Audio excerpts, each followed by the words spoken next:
no sabía qué iba a hacer de mi vida. O de pronto no sabía, no, simplemente la sociedad me había dicho que yo tenía que ir por un lado y yo no quería ir por ese lado. ¿Cuál es el choque y cuál es la diferencia cuando uno sale a estudiar a una productora? Salir al mundo real es sentir que todo el tiempo todo está en riesgo, todo el tiempo, o sea, es demasiado serio. Digamos que en la universidad tú tienes el espacio de equivocarte, pero cuando tú sales a la vida real hay gente a la que tienes que responderle, hay cantidad de dinero muy grande por la que tienes que responder y digamos que no es un medio fácil, es bastante complicado. Hay mucha gente y los admiro un montón que intentan abrirse paso por sí solos, o sea, me parece espectacular, pero no es fácil. Bienvenidos al podcast de Blue Hartman. El día de hoy tenemos un invitado de la Blue Family, Felipe. Hola, ¿qué tal? ¿Cómo están? El micrófono peligroso. Bueno, hoy con Felipe tenemos una charla bien interesante porque... Pero quédese quieto. No, yo esquivo, yo hago. Bueno, tenemos una charla bien interesante porque vamos a hablar de cómo hace uno para participar en un cortometraje, de cómo se convierte en serie y vamos a explicarle un poquito a las personas desde dónde viene tu trabajo como audiovisual. Primero, cuéntanos un poquito de tu trabajo como audiovisual. ¿De dónde nace el Felipín audiovisual? Pues, digamos que yo al principio, hace muchos años, no sabía qué iba a hacer de mi vida. O de pronto no sabía, no, simplemente la sociedad me había dicho que yo tenía que ir por un lado y yo no quería ir por ese lado. ¿Qué te habían dicho que tenías que hacer? Tenía que estudiar ingeniería, ser ingeniero. Y yo pues dije que bueno, está bien, lo acepté. Porque era muy joven, no sabía muy bien qué quería hacer con mi vida. Entonces, como que lo inicié, lo intenté y fue un desastre completo. Pues que al mundo de los creativos casi siempre nos pasa eso. Cuando llegamos al punto donde queremos decir queremos ser algo creativo, como que nos miran con cara de triste violín, se murió de hambre. Tal cual. O sea, fue exactamente eso, como ese desconocimiento, por ejemplo, de parte de mis papás de pues algo creativo, algo artístico, como que no, sino tiene que ser lo que sea más normal. Entonces, como que de entrada ellos no sabían o no conocían bien que habían otras formas de uno ganarse la vida, vivir. A mí me pasó cuando empecé también en el mundo como algo creativo, que lo primero es que creo que mis papás creían que yo iba a ser abogada, aunque mi papá creía que yo iba a ser cantante porque cuando me llevaba chiquita cantaban los buses así toda loca. Pero sí, cuando ya uno afronta la vida como artista, como creativo, siempre hay mucho prejuicio. Sí, exacto. Y el hecho ese de cómo ganarse la vida, cómo generar dinero, pues normalmente se siente que un artista pues no va a llegar a ningún lado. Igual no es fácil, sí es difícil de hacerlo, pero fue así. Entonces, en algún momento cuando yo ya cogí un poco más de conciencia sobre lo que yo quería, sobre mí mismo, de la nada decidí salirme de la universidad. ¿Y qué implicaba eso? Que entonces yo ya empezaba un camino casi que solo. No, como que el apoyo que yo tenía era hasta cierto punto. Cuando yo decido como abrirme de eso, me tocaba a mí solo, entonces pensé, ¿qué hago? Entonces un día de la nada me metí al SENA a ver qué. De hecho fue como casual porque me metí fue porque alguien me pidió el favor de que le buscara algo y me di cuenta que había una carrera relacionada con medios audiovisuales. Se llamaba tal cual así, medios audiovisuales digitales. Me inscribí sin esperar nada a cambio y pasé. Entonces fue como ahí empezó mi carrera, puedo decirlo, de audiovisual, de decir, bueno, voy a probar ahora sí por mí mismo, a ver qué es lo que sucede con esto, y empecé y me fue muy bien. Siento yo, aprovecho para decir, para mí el SENA, o pues por lo menos en el tiempo en el que yo estaba, es muy bueno en el sentido de que es una puerta grandiosa para las personas que de pronto o no tienen la posibilidad o no tienen la experiencia. Es como un primer paso muy, muy, muy bueno. Así que si alguien de pronto no sabe cómo empezar, por ahí puede ser perfectamente. Sí, es que igual que las carreras creativas, el SENA también está estigmatizado. Tal cual. Y pues yo creo que hoy en día tenemos muchas herramientas porque además del SENA también puedes ser un poco autodidacta con todos los programas de YouTube y todos los cursos que existen online, que son muy bacanos. Sí. Ya después de eso, de pronto ya mi mamá, por ejemplo, empezó a ver o a entender un poco más de lo que yo hacía. De pronto no estaba jugando, sino que realmente me iba bien o entendía pues de qué se trataba un poco más y ya empezó a ahora sí apoyarme un poco más. Digo que es un primer paso porque en algún momento yo sentí que ya después del SENA necesitaba algo más. Como que Uno se puede quedar ahí, claro que sí, pero yo sentía que yo quería avanzar un poco más. Entonces ya busqué una carrera universitaria, la hice completa, todo eso, donde pues uno se empieza a empapar un poco más del tema, que aún así la universidad tampoco es obligatoria, pero ayuda con ciertas cosas un poco más teóricas, a practicar un poquito más, pero todavía no es nada comparado con el salir al mundo real. ¿Cuál es el choque y cuál es la diferencia cuando uno sale a estudiar a una productora? Salir al mundo real es sentir que todo el tiempo todo está en riesgo, todo el tiempo, o sea, es demasiado serio. Digamos que en la universidad tú tienes el espacio de equivocarte o de inventar o de probar, pero cuando tú sales a la vida real hay gente a la que tienes que responderle, hay cantidad de dinero muy grande por la que tienes que responder, como todo eso. Entonces, eso es el primer choque. Y el segundo es que lo que yo siento desde mi punto de vista es que muchas veces la academia o la antigua academia se quedó en un punto y no ha evolucionado demasiado o todavía no ha evolucionado. Así que siento que en ese momento la universidad como que sí se estanca hasta cierto punto. Te enseña hasta cierto momento, repito, como lo teórico, pero al momento de salir ya uno empieza a ver que de pronto está un poco obsoleto o como que ya no se usa por este lado. Siento que ese es el gran cambio. Yo también siento que las universidades se lavan la mano todas, o la mayoría, en el compromiso de ayudar al estudiante, porque uno sale de estudiar y uno dice, ¿y ahora para dónde cojo? O sea, más en el mundo audiovisual que no hay 10 millones de productoras, uno dice, bueno, ¿y ahora quién me contrata? Y digamos que no es un medio fácil, es bastante complicado. La gente es complicada, hay muchos egos, mucha vaina, mucha rosca, lastimosamente. Hay mucha gente, y los admiro un montón, que intentan abrirse paso por sí solos. O sea, me parece espectacular, pero no es fácil. Cuando uno sale de estudiar, uno sale con toda la energía, todas las ganas de todo lo que aprendí, lo voy a aplicar. Y se estrella porque de entrada pues no te van a dejar tampoco. Entonces hay algo que a mí no me gusta mucho, pero debo admitir que es completamente cierto y que así funciona, y son las jerarquías. Entonces estas jerarquías funcionan para darle un orden a las vainas, a las cosas afuera, y uno en la universidad eso no se le enseñan. En la universidad tú eres igual a todos. No digo que como persona en el medio no lo seas igual a todos, pero laboralmente sí. Entonces pesan muchas cosas como la experiencia, los contactos, todo eso. Y uno se estrella cuando sale a la universidad con esa jerarquía, porque entonces uno llega a querer participar, decir, opinar, y a veces no es así. Entonces a veces hay gente que puede ser muy brusca y te para de una a decirte como, hey, un segundo, ¿quién es usted? Entonces esas cosas como que no son tan chéveres, pero son una realidad. ¿Y uno cómo hace para tener las herramientas emocionales para no ponerse a llorar? No existen. Gracias. No, es lo mismo, es experiencia. A veces, como en la vida misma, la experiencia también es a las malas. Qué feo que sea así, pero a veces sucede, la experiencia es embarrándola, la experiencia es conociendo otras situaciones. Y en el mundo audiovisual, los errores más comunes, o sea, todo el mundo se los conoce. Entonces no grabaste, se te borró el material, el sonido quedó mal. Esos son errores que pasan todo el tiempo y es un choque gigante. Entonces digamos que de pronto también es un poco ya lo que sucedió en mi época. No sé si ahora sea diferente, pero a mí siento que sí me tocó un poco a las malas, como la mamá. Pues como la mamá le enseña a uno a chancletas, bueno, antes también. Pero uno así aprende. También me acuerdo una vez cuando yo trabajé en Colombiana Televisión, los que hacíamos Suite, hacíamos Padres e Hijos, hacíamos Mujeres al Límite. Yo trabajaba en la parte de sonido y ahí se manejaba mucho cable. Entonces en esta profesión la parte técnica es puro cable casi. Y yo pues no, en la universidad casi no hice eso y yo no sabía cómo enrollar un cable. Pero no un cable de audífonos ni nada de eso. Eran cables gigantes, metros, así gruesísimos. Yo no sabía enrollarlos. Un día, el que era como mi jefe me dijo, hoy usted no haga nada. O sea, quédese acá en la van.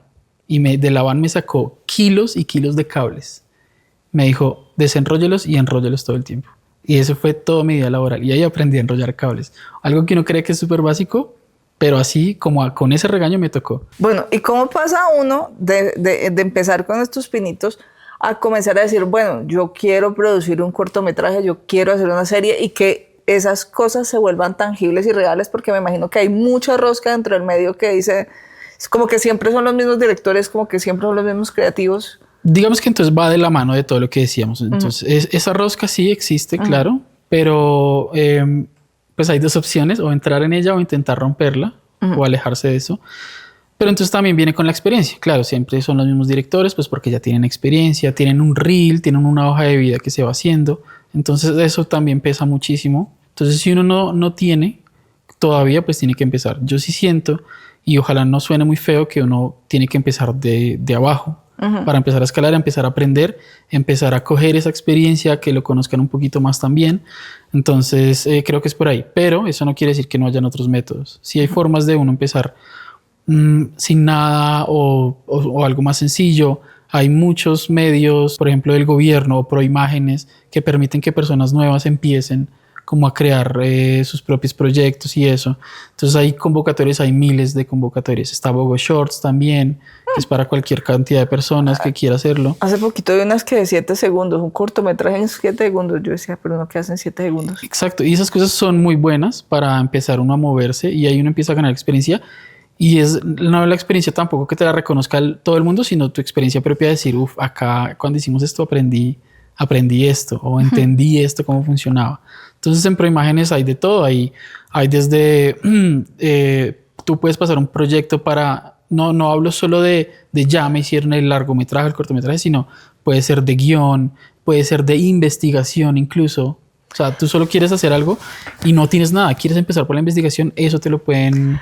Una cosa que a mí me ofendió, a mí me compraron un guión una vez. Yo pasé mi guión escrito normal, había hecho un par de cursos para tener las herramientas, uno con una chilena muy buena, para tener como las herramientas, y luego fui criticada por no entregar un guión técnico.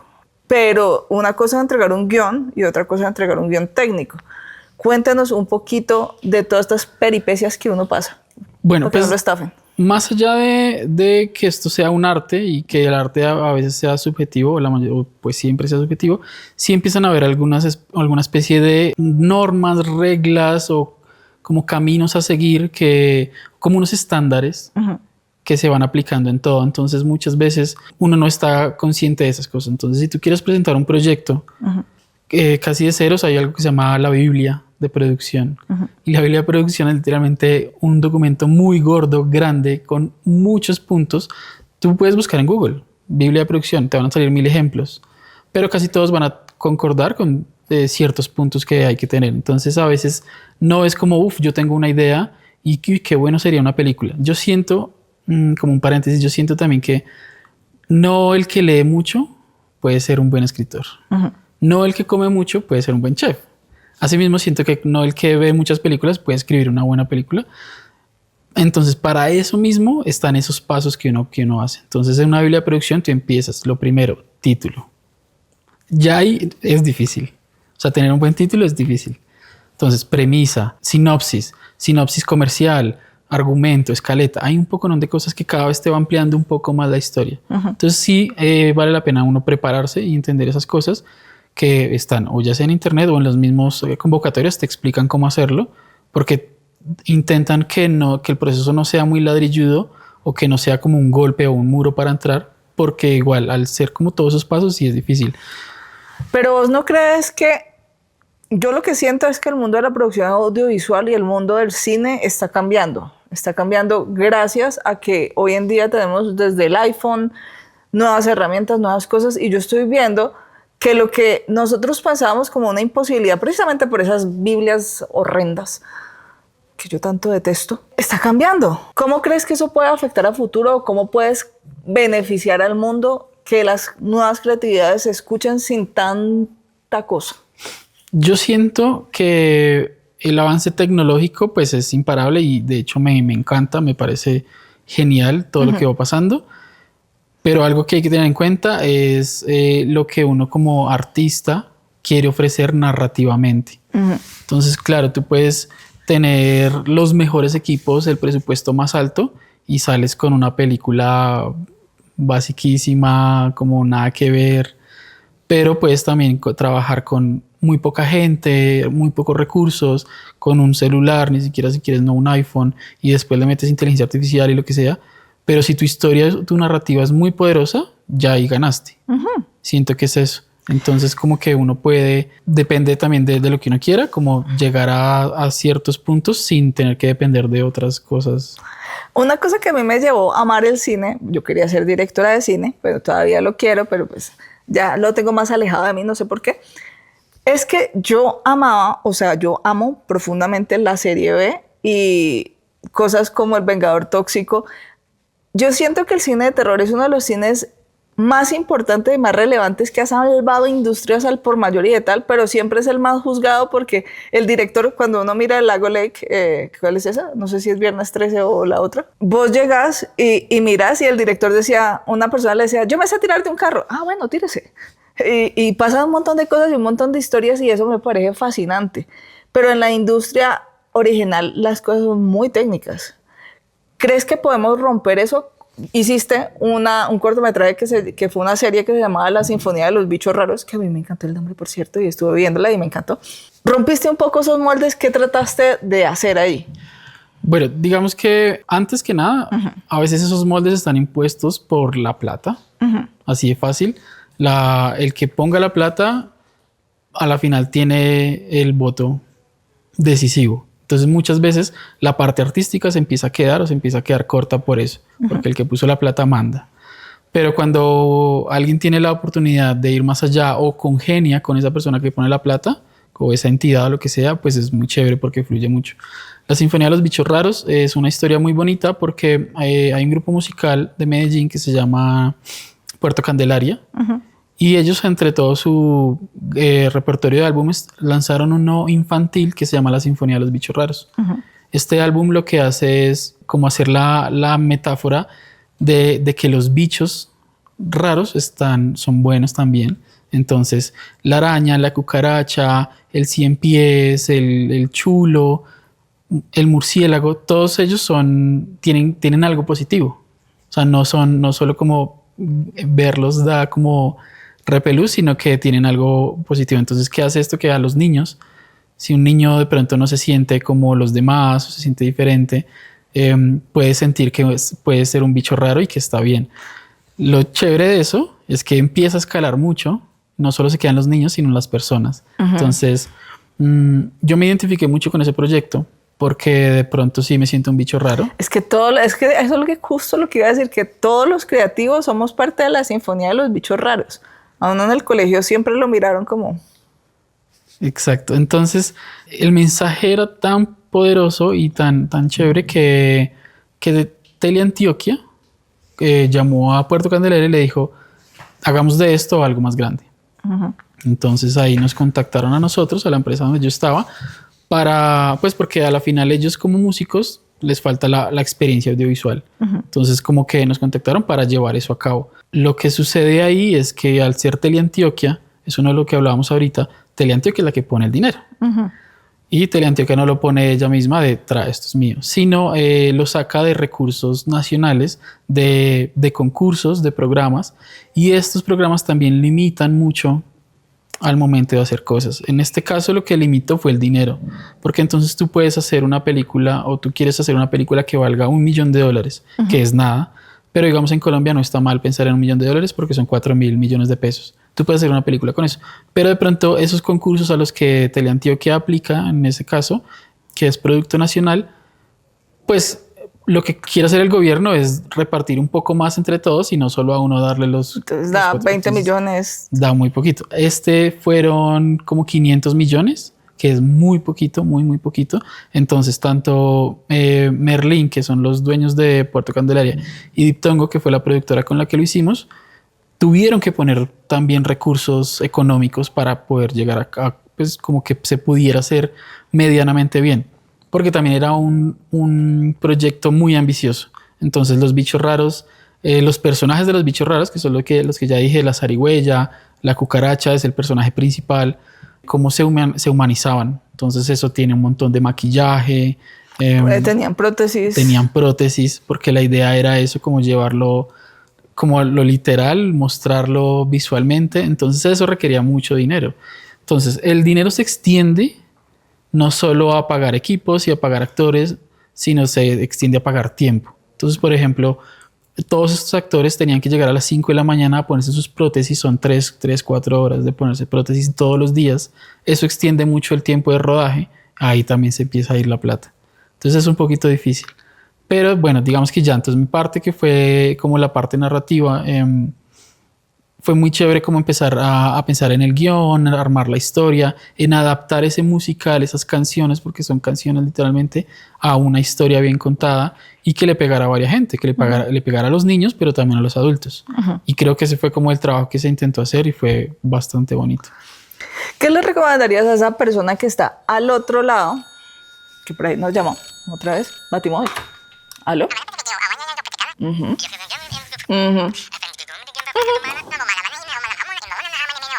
Felipe. Bueno, yo le pregunto. Vea, Felipe, que por ahí le están preguntando que uno con cuánto hace un cortometraje en lo mínimo.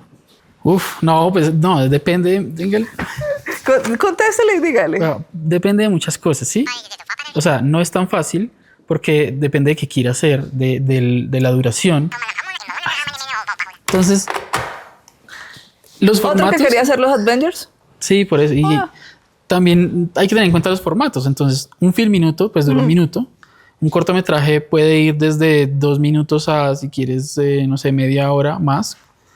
Un largometraje de pronto ya es algo de 1 hora. Entonces también depende de eso, con qué lo quieres hacer, qué quieres hacer, con cuánto presupuesto. Muchas productoras, y sé y conozco de ellas, apoyan mucho esas iniciativas de yo tengo los equipos, entonces le voy a ayudar con su historia. Entonces uno así podría ir haciendo como, si yo quiero ser directora, podría hacer film minutos y con eso ir ganando terreno. Sí, y grandes directores de la industria de Hollywood empezaron así, con film minutos, cortometrajes, que de repente salieron tan bien que años después ya una productora gigante les dijo, hagamos la película de ese... Pues Quentin Tarantino empezó en todos los negocios de sus amigos y los blockbusters, y pues donde vendían las... Para ustedes que son jóvenes, donde alquilaban las películas y en todas las cigarrerías del barrio, y con eso hizo Reservoir Dog, que luego lo compró Miramax. O Tim Burton, él tenía un cortometraje del perrito, después terminó siendo una gran película y casi que un universo, porque de ahí desprendió muchas cosas. Pero suele pasar y hay muchos directores así. Entonces, siento que sí pasa. Uno tiene la posibilidad de llegar más allá con poco. ¿Y cómo manejamos el tema emocional de las derrotas? Porque si algo también pasa mucho con las convocatorias es que uno manda y no recibe. Yo he mandado muchísimas. Sí, es muy fuerte. No le dice a uno ni es lo peor que hizo en toda mi vida. Al menos lo agradecería, pero... Sí, también depende del tipo de convocatoria. A veces te dan un feedback, a veces no te lo dan. Entonces... A mí hasta ahora nunca me han escrito un mail de vuelta. Aunque sea, dígame que soy mala. Si tú quisieras, de pronto puedes intentarlo. Decir, hola, entiendo que no pasó, me gustaría tener como ese feedback para mejorar. Entonces necesitas como mejorar eso. Ellos también te recomiendan. Incluso algunas convocatorias tienen como un programa post rechazo, como de seguimiento, de todo esto, que también pasa. Pero pues es muy duro. Cuando ya es algo muy grande, pues es muy duro que no pase. A mí también me pasó alguna vez con un guión. Yo dije... O sea, no, imbatible, ya me lo imaginaba todo y no pasó, y esa vez no me dijeron por qué, pero... Lo más difícil de todo es que hace poquito estuve viendo un capítulo de Estudio, la serie de Apple TV, que le compran un guión a Francis Scorsese, creo que era, y lo compran para que no salga. Sí. Ay, no, no estoy ilusionado. ¿Eso en serio puede pasar? ¿O no le pueden comprar un...? No estoy seguro. O sea, yo siento que esa serie, pues sí es muy realista en esos temas, pero digamos que hasta allá no he llegado. Pero no, digamos que por lo menos acá en la industria colombiana, pues funciona más de remar, hacerle de contactos también. Entonces, cosas como el FICSI, el Festival de Cine de Cartagena, es muy bueno porque uno va a hacer allá como contactos, presentar proyectos. Hay muchas convocatorias, o ni siquiera convocatorias, como eventos, en los que tú llevas tu carpetica bajo el brazo a presentar y a diferentes personas a ver qué sale. Y algo seguramente termina pasando. Bueno, entonces a mi pequeña persona que está viendo por allá en el Amazonas, en el Putumayo, en Bichada, en La Guajira, puede ser director de cine, puede crear su cortometraje. Sí. ¿Qué le diríamos? Háblele allá. Persona. Pues, totalmente, como que siento que ya existen los casos de las personas de donde sea, desde el más rincón como oculto, que ya tienen una carrera encima de su propio trabajo, ya tienen algo pensado, seguramente ya tienen algo hecho. Y siento que entonces es más de uno mismo. El que quiera realmente llegar a hacer eso, pues tiene todas las herramientas. Lo que pasa es que es de trabajo, es de paciencia, es de... Un poco de suerte también. Sí, también. Entonces, pues, si uno quiere buscar la suerte, pues toca que lo siga intentando. Sí. Si tenemos una presentadora del Amazonas, usted puede ser el próximo presentador de City TV. Exactamente. O puede crear su propio cortometraje, que es todavía más chévere. Bueno, entonces que muchas gracias, Pipe, por este consejo. A ti, a ustedes. Por ayudarnos a pasar el mal trago de cuando no nos responden las convocatorias. No somos malos, solo no nos llaman. Síguelo intentando. Hay mucha gente, hay muchos peces en el mar. Sí. Entonces toca nadar y nadar y nadar. Y mire una cosa positiva. Cuando no se puede por un lado, mira lo que pasó con The Room.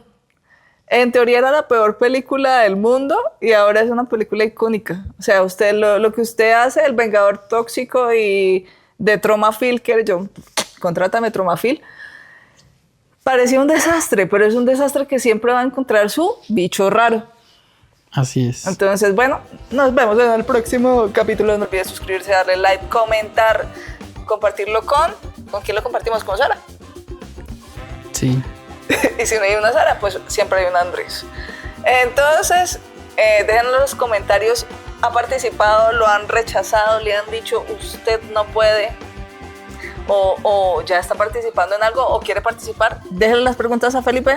Felipe, compártenos tu red social donde te pueden seguir. Chas. En Instagram, Felipe Martínez 6. Ahí subo gran cantidad de datos y tips de esto. Sí, además que sube algo muy interesante y yo lo estuve stalkeando por TikTok. Y él es como yo, un adulto chiquito que colecciona cosas increíbles. Creo que no podemos ir a la casa del uno del otro porque estaría robándonos cosas. O yo robándole cosas. Es otro tema más psicológico. Sí. Los adultos chiquitos. Chao. Nos vemos en un próximo capítulo. Bye.